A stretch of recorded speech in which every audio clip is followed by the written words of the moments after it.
Welcome back once again to the world as we see it. Not necessarily the world as you see it, but the world as we see it. And hopefully you will agree with us in certain things, and you may even disagree with us, but that's okay. This is the world as we see it. Now, some of you may remember that last week we did a video addressing an announcement made by President William Ruto, the current president of Kenya, when he talked about removing the requirements for a visa for the entire world to come and visit Kenya. The idea was great, mostly from my point of view, from the world as we see it. And I remember suggesting to the president, hey, rather than wait, open it to the entire world, why don't we just open it up to Africans for right now, because the entire world coming in, what's going to happen, right? It's happened before. Well, guess what?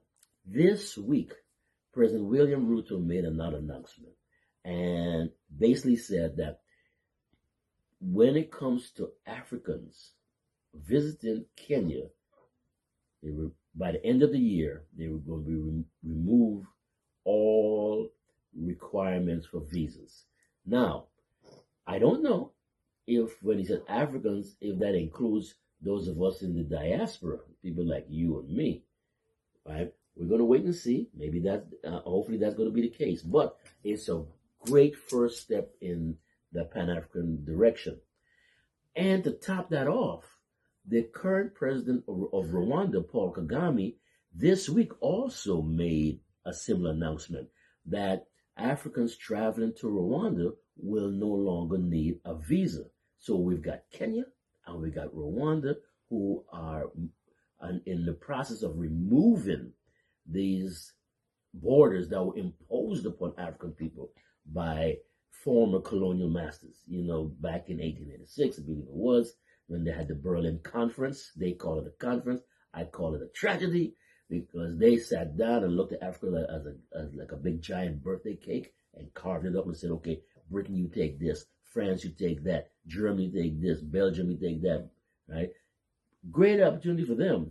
Tragedy for us, for the continent. So they can call it what they want. I call it the tragedy of 1868, the Berlin tragedy. So here we are.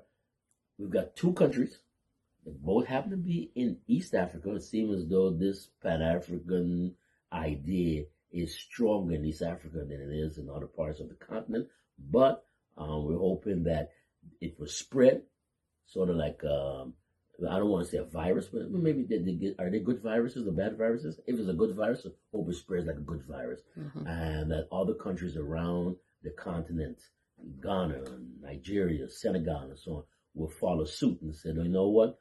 It is high time that we remove these borders that were imposed by the enemies of all of us to keep us separated and keep us dependent upon them.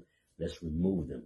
Let's get rid of that, and we can travel from Kenya to Nigeria, or from Ghana to Rwanda, the way people in the United States travel from Pennsylvania to California and so on.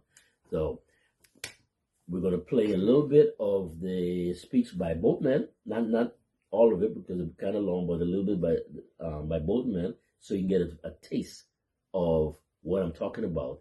And I just want to give my congratulations, my personal congratulations, to William Ruto, President of Kenya, and Paul Kagame, President of Rwanda. Kwaheri. Assalamu alaikum. And please do not forget to subscribe and share this video with friends and family members. What she said. We would like to see some 1,000 followers before the ending of the year. Thank you guys so much. The voice from nowhere. Yes. Of eliminating visas amongst ourselves. Let me say this. As Kenya, by the end of this year, no African will be required to have a visa to come to Kenya. Visa restrictions for citizens of every African country. Any African can get on a plane to Rwanda whenever they wish, and will not pay a thing to enter our country. We should not lose sight of our own continental market. Africans are the future of global tourism.